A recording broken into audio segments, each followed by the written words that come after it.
महाकारुणिक तथागत गौतम बुद्ध आणि ज्यांचं आज संपूर्ण जग स्मरण करीत आहे ते भारतीय घटनेचे शिल्पकार डॉक्टर बाबासाहेब आंबेडकर यांच्या विचारांना मी सर्वप्रथम अभिवादन करतो। संविधान गौरव सोहळा 2022 या सोहळ्याचे अध्यक्ष आदरणीय डॉक्टर आदिनाथ इंगोले सर, या कार्यक्रमाला उपस्थित आदरणीय भिक्खू पय्यांश, भिक्खू संघरक्षजी, ज्यांना आपण इथं आमंत्रित केलेलं आहे ते महाराष्ट्रातील सुप्रसिद्ध विचारवंत आमचे स्नेही केशवराव वाघमारे, या कार्यक्रमाचे संयोजक रिपब्लिकन नेते आदरणीय प्रकाशदादा कांबळे, प्राध्यापक अशोक कांबळे, कॉम्रेड अशोक कांबळे, इतर सर्व सन्माननीय सदस्य, मंचावर उपस्थित सर्व सत्कारमूर्ती आणि माझ्यासमोर बसलेल्या माता भगिनी, बंधूंनो, खरं तर पुण्याहून आपल्याकडे विचारवंत आलेले आहेत आणि त्यांना आपण ऐकलं पाहिजे। मी नेहमीच आपल्याशी बोलत आलेलो आहे। आजही फार जास्त वेळ जरी नसला तरी एक दोन गोष्टी या निमित्तानं आपल्याशी मी संवाद साधणार आहे। की प्रकाशदादा म्हणाले की संविधानाचा जागर आम्ही 20 वर्षापासून करीत आहोत। संविधान कधी आलं तर 49ला आपण स्वीकारलं, 50ला अंमलात आलं आणि त्याला 73 वर्ष झाली, थोडकी वर्ष झाली नाही। आणि 73 वर्षामध्ये अजूनही आपण काय करीत आहोत की ते लोकांपर्यंत पोहोचलं पाहिजे याच्यासाठी धडपड करीत आहोत। म्हणजे फारच मोठा विरोधाभास आहे। भारत तर फार काय, कुठं जायचं म्हणताय, भारताला महासत्ता व्हायचं आहे म्हणे। आणि ज्या संविधानाला जगातील लोकांनी आदर्श राज्यघटना म्हटलं आणि लोक इथले अनुकरण करतात, या राज्यघटनेत काय काय आहे ते आमच्याकडे कसं आणता येईल, आणि भारतातल्या लोकांनाच खबर नाहीये, असं काय घडतंय, का सांगावं लागतंय पुन्हा पुन्हा? किंवा तुम्ही असाही प्रश्न विचाराल की एवढं जर संविधान श्रेष्ठ आहे, एवढं जर जगामध्ये गवगवा आहे, बाबासाहेबांसारख्या पदव्यांचा अलेक्झांडरनं हे संविधान निर्माण केलेलं आहे, त्याच्या इतका विद्वान जगामध्ये कुणी नव्हता, अशा जगातल्या सर्वात विद्वान माणसानं संविधान निर्माण केलं, त्याचा जागर का घालावा लागतो, का सांगावं लागतं लोकांना ओरडू ओरडू ओरडू ओरडू? तुम्हाला विवेकानंदांचं वाक्य आठवलं। विवेकानंद म्हणाले की काय आहे या देशाचं, या देशाची माणसांची मानसिकताच विचित्र आहे। या देशामध्ये दारू कोणी ओरडून विकत नाही म्हणजे। दारू कधी ओरडून विकलेली माणसं पाहिली का तुम्ही की दारू घ्या दारू?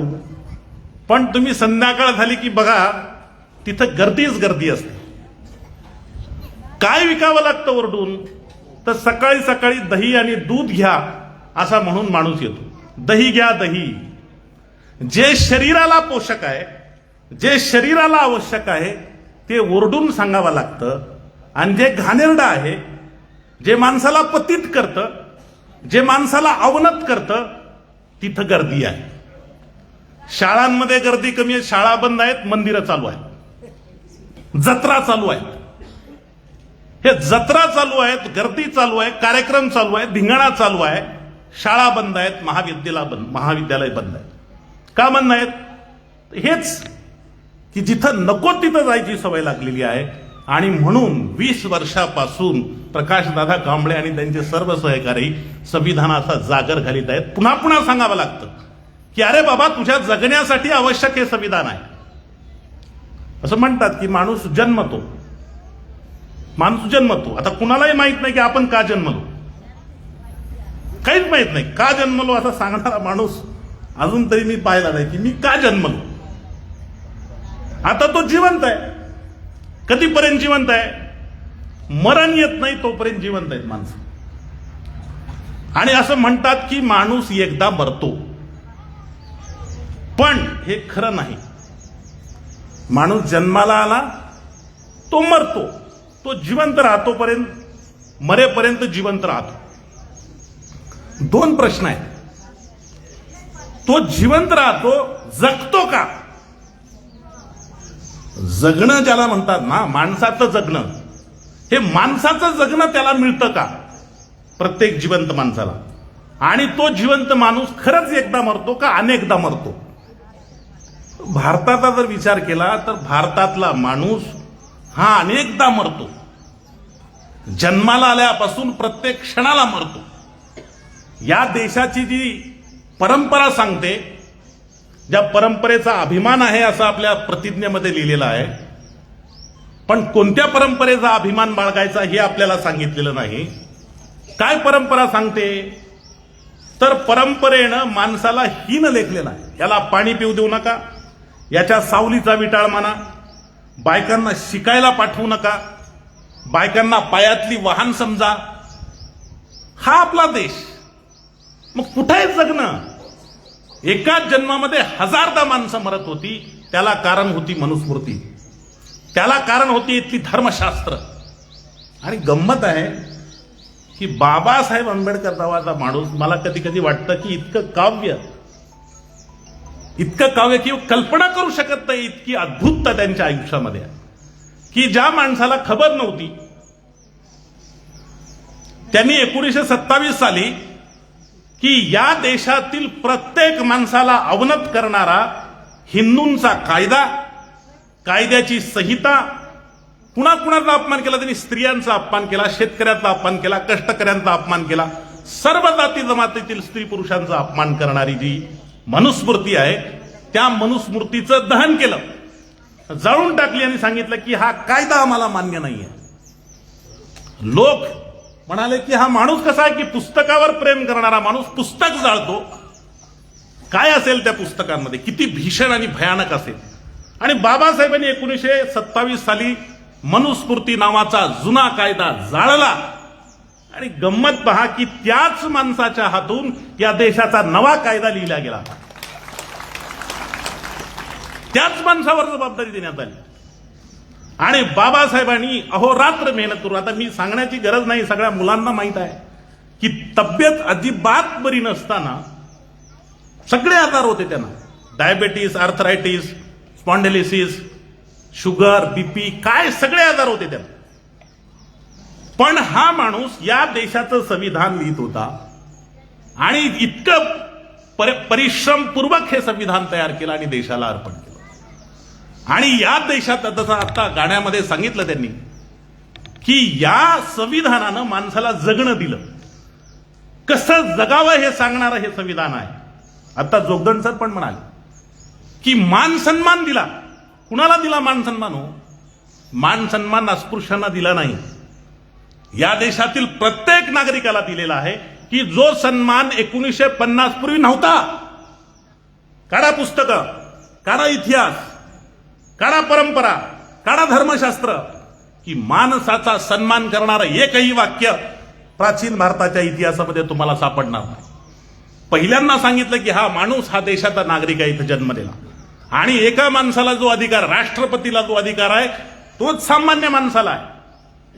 राजकीय समता दिली, त्याच्या मताचं मूल्य सारखंच, याच्या मताचं मूल्य सारखंच, एकच मत दोघांना आहे. एवढी समानता. जसं प्रकाशदादा म्हणाले की एका लेखणीच्या फटकाराने रक्त सांडायचं नाहीये, कुणाला मारायचं नाहीये, कुणाचं काही हिसकावून घ्यायचं नाहीये, द्यायचंच पदरामध्ये फक्त टाकायचं आहे, ओटीमध्ये टाकायचं आहे. हे ओटीमध्ये बाबासाहेबांनी या सगळ्यांच्या हा जो सन्मान, हा जो अधिकार टाकलेला आहे. आणि म्हणून हे संविधान जे आहे हे सर्व भारतीयांना अभिमान वाटावा असं संविधान आहे. आत्मसन्मान जागा करणारं हे संविधान आहे. पण जसं म्हणाले की असं संविधान असलं तरी देखील काही लोकांना असं वाटतं की हे मोजक्याच लोकांचं संविधान आहे. गेल्या 72-73 वर्षामधली ही शोकांतिका आहे की केवळ मोजक्या लोकांना वाटतं की संविधानाचा गौरव व्हावा. लाभ सगळ्यांनी घेतले. भारतातल्या सर्व लोकांना अधिकार मिळाले. एखादी स्त्री देशाची पंतप्रधान झाली की जी शक्य नव्हतं 50च्या आधी. एक स्त्री या देशाची राष्ट्रपती झाली, ते शक्य नव्हतं याच्या आधी. एखादा नावाड्याचा मुलगा राष्ट्रपती झाला, हे शक्य नव्हतं या देशामध्ये. आणि गंमत आहे की चहा विकणारा माणूस देशाचा पंतप्रधान झाला, हेही शक्य नव्हतं 50च्या आधी. मग हे सगळी जी करामत आणि किमिया जी केलेली आहे संविधानानं, मग का संविधानाचा इतका तिटकारा येतो? का संविधान बदलावं वाटतं? का संविधान नकोसं वाटतं? काय कारण आहेत? याचं कारण असं आहे की बाबासाहेब आंबेडकरांनी 1927 साली मनुस्मृती जरी जाळली असली तरी इथल्या माणसांच्या मनामध्ये, त्यांच्या मेंदूमध्ये अजूनही मनुराहत्व आहे, अजूनही मनुस्मृती वास करते आहे. ते संघाच्या माध्यमातून असेल, RSSच्या माध्यमातून असेल, वेगवेगळ्या पक्ष संघटनेच्या माध्यमातून असेल, अजूनही माणसाला स्वातंत्र्य मिळू नये, माणसाला सन्मानाचं जगणं मिळू नये, माणसानं एकाच जन्मात हजारदा मरावं, अशी विचारसरणी अजूनही या भारताच्या मानगुटीवर बसलेली आहे. आणि म्हणून तुमचं माझं कर्तव्य आहे, तुमची माझी जबाबदारी आहे, ती बाबासाहेबांना आमच्यावर टाकलेली आहे की ही जबाबदारी अशी आहे की या देशाला संपूर्ण संविधानमय बनवायचं आहे, या देशामध्ये संविधानाची संस्कृती लागू करायची आहे. आता मी तुम्हाला एक दोन गोष्टी सांगेल की बाबासाहेब आंबेडकरांची जी लढाई होती ना, 1947ला देश स्वतंत्र झाला आणि 14 ऑगस्टच्या मध्यरात्री पंडित जवाहरलाल नेहरूंनी संसदेच्या सेंट्रल हॉलमध्ये एक भाषण केलं, फार महत्वाचं भाषण, 14 ऑगस्टच्या मध्यरात्री. आणि ते म्हणाले की कित्येक वर्षापूर्वी आपण नियतीशी करार केला होता, ट्रिस्ट विथ डेस्टिनी असा तो शब्द आहे.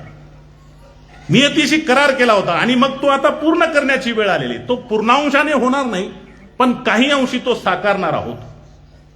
आणि सारं जग झोपलेलं असताना या मध्यरात्री आपण स्वातंत्र्याच्या नव्या युगात जन्म घेत आहोत. फारच पोएटिक असं भाषण पंडित जवाहरलाल नेहरूंनी केलं होतं. आणि मग जो प्रश्न होता की हा देश पुढे कसा चालवायचा, बाबासाहेब म्हणाले की हे राजकीय स्वातंत्र्य आहे. बाबासाहेबांच्या बाबतीत काही लोक म्हणतात की स्वातंत्र्य चळवळीमध्ये नव्हते बाबासाहेब. स्वातंत्र्य चळवळीमध्ये नव्हते म्हणजे काय? दोन लढे या देशामध्ये लढल्या गेलेले आहेत. एक आहे राजकीय स्वातंत्र्याचा लढा आणि एक आहे सामाजिक स्वातंत्र्याचा लढा. बाबासाहेबांना केवळ सीमांचं स्वातंत्र्य नको होतं, सीमेतून इंग्रज बाहेर गेला म्हणजे देश स्वतंत्र झाला अशी बाबासाहेबांची धारणा नव्हती. बाबासाहेबांचं म्हणणं होतं की या देशातल्या सीमा तर स्वतंत्र झाल्याच पाहिजे, पण या देशामधला माणूस स्वतंत्र झाला पाहिजे, त्या माणसाला स्वातंत्र्य मिळालं पाहिजे. बाबासाहेबांची स्वातंत्र्याची कल्पना राजकीय स्वातंत्र्यापेक्षाही व्यापक होती. आणि म्हणून बाबासाहेब आंबेडकरांनी ते सगळं स्वातंत्र्याचं जे आहे, स्वातंत्र्य, समता, बंधुता आणि न्याय, या मानवी मूल्यांवर आधारित हे संविधान तयार केलं. आता हे जे संविधान तयार केलं त्याच्या बाबतीमध्ये आणखी एक जो मुद्दा आहे की बाबासाहेब आंबेडकर म्हणाले की हे जे स्वातंत्र्य, समता, बंधुता आहे ते मी फ्रेंच राज्यक्रांतीतून घेतलेलं नाही. बाबासाहेबांची काही काही वाक्य जी आहेत ती काही काही वाक्य आपण नीट समजून घेतली पाहिजे. बाबासाहेब काय म्हणाले की हे मी फ्रेंच राज्यक्रांतीतून घेतले नाही. का जग असं म्हणतं की 1789 साली जी फ्रेंच राज्यक्रांती झाली त्याच्यातून स्वातंत्र्य, समता, बंधुता ही मूल्य आली. बाबासाहेब म्हणाले मी तिथून घेतलेली नाहीत, मी ती बुद्ध धम्मातून घेतलेली आहे. आणि फार मोठा अर्थ आहे याला, फारच मोठा अर्थ आहे. आज मला फार आनंद होतो आहे की आज आपण या विहारामध्ये संविधानाचा गौरव सोहळा घेतो. याला फार मोठा एक अर्थ आहे. कारण एक तुम्ही बघा की बाबासाहेब आंबेडकरांना जर संविधान फार महत्वाचं वाटत होतं, 1950ला संविधान आलं, 56ला बाबासाहेबांना धर्मांतर का करा वाटलं? जर संविधानामुळे हा देश बदलतो असं जर बाबासाहेबांना वाटत होतं, संविधानानं अस्पृश्यता नष्ट केली 17व्या कलमानुसार. बाबासाहेबांनी ती अस्पृश्यता नष्ट केली होती. बाबासाहेबांची लढाई कशाची होती? अस्पृश्यता नष्ट करणे, मान सन्मान मिळवून देणे, जगण्याचा, जीवनाचा, चांगलं उन्नत जीवन जगण्याचा अधिकार प्राप्त करून देणे. मग जर 1950ला हे सगळं मिळालं होतं, बाबासाहेबांनी 1956ला धर्मांतर का केलं? सगळंच तर मिळालं होतं ना. काय कारण आहे की 1956ला बाबासाहेबांना वाटलं की आपण धर्मांतर करावं? याचा विचार केला पाहिजे. बाबासाहेबांना असं वाटत का होतं की जर हे संविधान आहे आणि हा देश बदलणार आहे, नवी मूल्य, नवी संस्कृती येणार आहे, आणि बाबासाहेब म्हणाले की ज्या बुद्ध धम्मातून मी घेतलेला आहे तेच याच्यात मी टाकलेलं आहे, स्वातंत्र्य, समता, बंधुता. बुद्ध धम्म पण होता. हे अशोक चक्र जे आहे तेही संविधानामध्ये आलेलं होतं. बुद्धाचा विचार पण त्याच्यात आलेला होता, अशोक चक्र आलेलं होतं. सारनाथचा जो सिंह आहे, स्तंभ जो आहे, तो आपलं राजमुद्रा म्हणून आपण स्वीकारलेला होता. सगळा बुद्ध धम्म त्या संविधानामध्ये आलेला होता. तरीही 1956ला बाबासाहेबांना बुद्ध धम्म का स्वीकारावा वाटला? आपण विचारलं पाहिजे आपल्या मनाला प्रश्न. बाबासाहेबांना हे माहित होतं की एका विरोधाभासामध्ये भारत प्रवेश करतोय. त्यांनी भाषण केलेलं होतं. भारताच्या संविधानाचं एक वैशिष्ट्य तुम्ही डोक्यामध्ये आपला एक फिट करून घेतलं पाहिजे. जे आपण प्रास्ताविका वाचली त्याच्यामध्ये ते आहे उल्लेख. आपण थोडं बारीक वाचलं पाहिजे की आपण काय म्हणालो की आम्ही भारताचे लोक असं करणार आहोत. काय म्हणालेलं आहे? असं आम्ही करणार आहोत, केलेलं नाही. दर्जाची व संधीची समानता देणार आहोत, दिलेली नाही. आणि कोण देणार आहे? आम्हीच आम्हाला देणार आहोत. बाबासाहेबांना हे माहित होतं की ज्या माणसांचं जगणं पारंपरिक आहे, ज्या माणसांचं जगणं विषमतावादी आहे, ज्या माणसांच्या जगण्याची मूल्य परंपरावादी आहे, ते लोक खुल्या मनानं संविधानाचा स्वीकार करू शकत नाहीत. कायदा एका मर्यादेपर्यंत तुमच्यावर अधिकार गाजवू शकतो. खोटं बोलू नका, हे कायद्यानं जर सांगितलं तर लोक एवढे ऐकणार नाहीत, पण धर्मानं सांगितलं तर जास्त ऐकतात. धर्माची भीती माणसाला वाटते, कायद्याची एवढी भीती वाटत नाही. त्याच्यातून पळवाटा शोधतात. म्हणून बाबासाहेबांना माहित होतं की हा कायदा आहे, हा सांगाडा आहे. संविधान म्हणजे हा सांगाडा आहे, याच्यामध्ये प्राण नाही आहे. आणि तो प्राण कोण फुंकणार आहे या सांगाड्यांमध्ये? तर बाबासाहेब म्हणाले की we the people of India, आम्ही भारताचे लोक या संविधानामध्ये प्राण फुंकणार आहोत.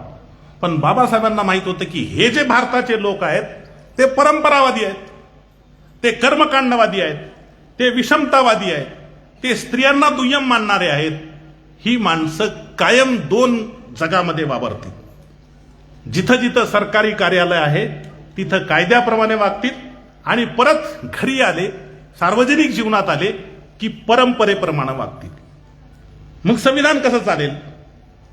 मग बाबासाहेबांना वाटलं की संविधानाला मानणारा एक समूह निर्माण झाला पाहिजे. त्याचं जगणंही समतावादी असेल आणि संविधान तर समतावादीच आहे. जगणं समतावादी असेल, जगणं ममतेचं असेल, जगणं करुणेचं असेल, जगणं अहिंसेचं असेल, असा एक समूह या देशामध्ये निर्माण झाला पाहिजे. मग बाबासाहेब म्हणाले की मग मी धर्मांतर करणार. या संविधानाला पूरक अशी समाज मूल्य ज्या विचारांमध्ये आहेत, ज्या धर्मामध्ये आहेत, तो धर्म मी अंगीकारणार. आणि म्हणून बाबासाहेबांनी अस्पृश्य आपल्या बांधवांना बौद्ध केलं. एक लक्षात घ्या, हिंदू धर्म नको म्हणून बुद्ध धर्म स्वीकारलेला नाही. ते नको म्हणून आता काहीतरी घ्या जे उपलब्ध आहे ते. हा शर्ट नको म्हणून तो शर्ट घाला असं नाहीये ते. हिंदू धर्म नको तर का नको? तर ती विषमतावादी आहे, तो माणसाला माणुसकीची वागणूक देणारा नाहीये. पण त्याच्या बदल्यामध्ये जे घेणार आहोत, त्याच्या नंतर जे स्वीकारणार आहोत, ते संपूर्ण भारतातील लोकांना उपयुक्त असलं पाहिजे. संपूर्ण भारतातील माणसांचं जगणं बदलून टाकणारा विचार असला पाहिजे. आणि म्हणून मी नेहमी म्हणत असतो की केवळ अस्पृश्यांसाठी बाबासाहेबांनी धर्मांतर केलेलं नाही, तर या भारताचं नवनिर्माण व्हावं. हा भारताची जी परंपरावादी मूल्य आहेत, ही जी बुरसटलेली मूल्य आहेत, या मूल्यांच्या जागी नवी मूल्य व्यवस्था यावी, संपूर्ण भारतच बदलून जावा, म्हणून बाबासाहेबांनी धर्मांतर केलेलं आहे. आणि ते धर्मांतर करताना ते म्हणाले की मी तुम्हाला आता बुद्ध धम्म देतो आहे, पण तुम्ही इतके चांगले वागलात तर हळूहळू लोक तुमच्या मागे येतील. तुम्ही नेतृत्व करणारे लोक आहात. तुम्ही जर नीतीनं वागलात, तुम्ही समतेनं वागलात, तुम्ही ममतेनं वागलात, तुमचं जगणं आणि संविधानाचं जगणं एक आहे. बुद्धानं तुम्हाला समता दिली, संविधानामध्ये समता आहे. बुद्धानं स्त्रियांना सन्मान दिला, संविधानानं सन्मान दिलेला आहे. आपलं जगणं वेगळं नाहीये. आणि म्हणून तुम्ही बघा की संविधानावर तेच लोक प्रेम करू शकतात त्यांचं जगणं समतावादी आहे. आणि कुणाचं जगणं समतावादी? ते बौद्धांचं जगणं समतावादी. किंवा मग कुठल्याही जाती धर्मातला असला तो समतावादी असेल तर तो संविधानावर प्रेम करतो. ज्याचं जगणं विषमतावादी आहे तो संविधानावर प्रेम करू शकत नाही. म्हणून बाबासाहेबांनी तुम्हाला पुढं केलेलं आहे. तुम्ही पुढं आलेले लोक आहात, पण संपूर्ण भारतातील लोकांना संविधान आपल्याला समजून सांगायचं आहे. संपूर्ण भारतातील लोकांना बौद्ध धर्म समजावून सांगायचा आहे.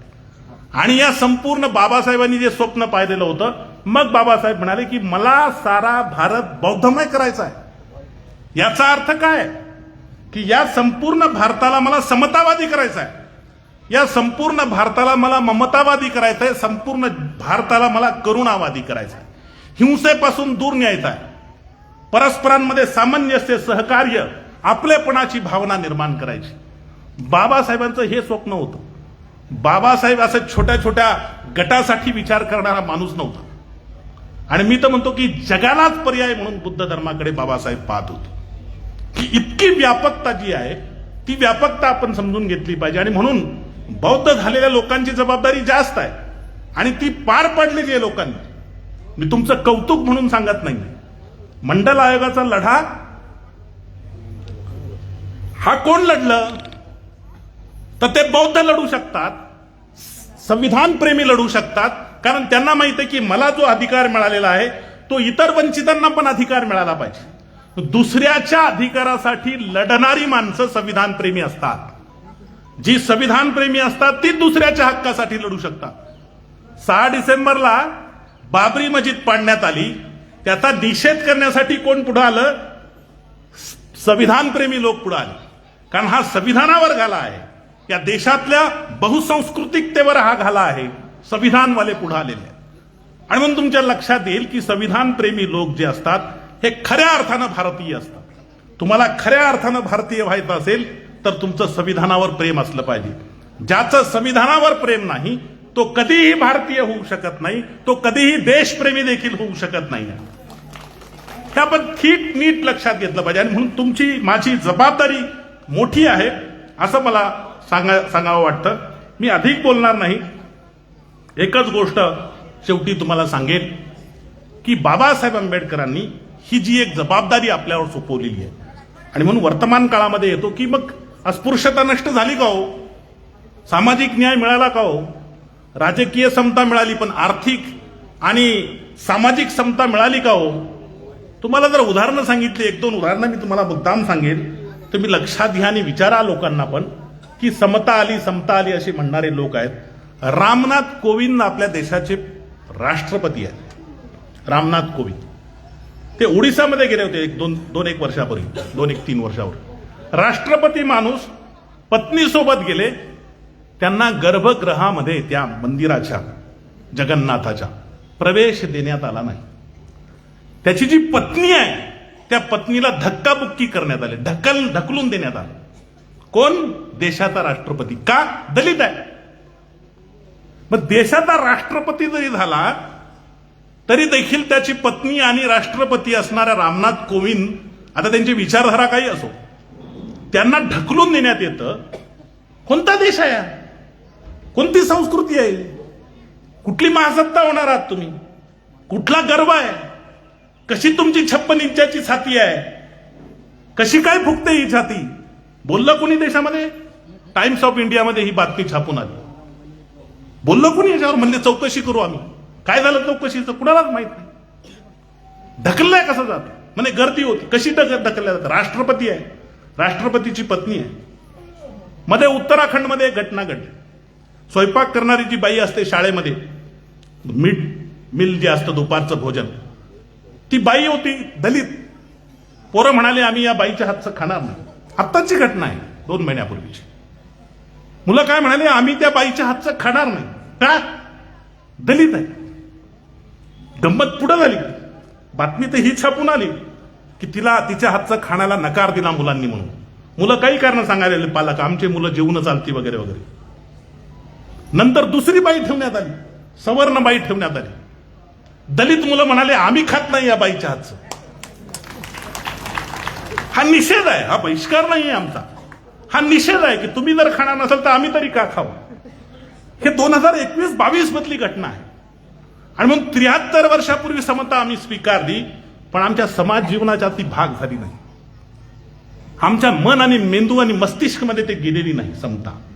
अजूनही जुनाट, अजूनही मनुवादी, अजूनही मनीवादी असाच आपला देश आहे.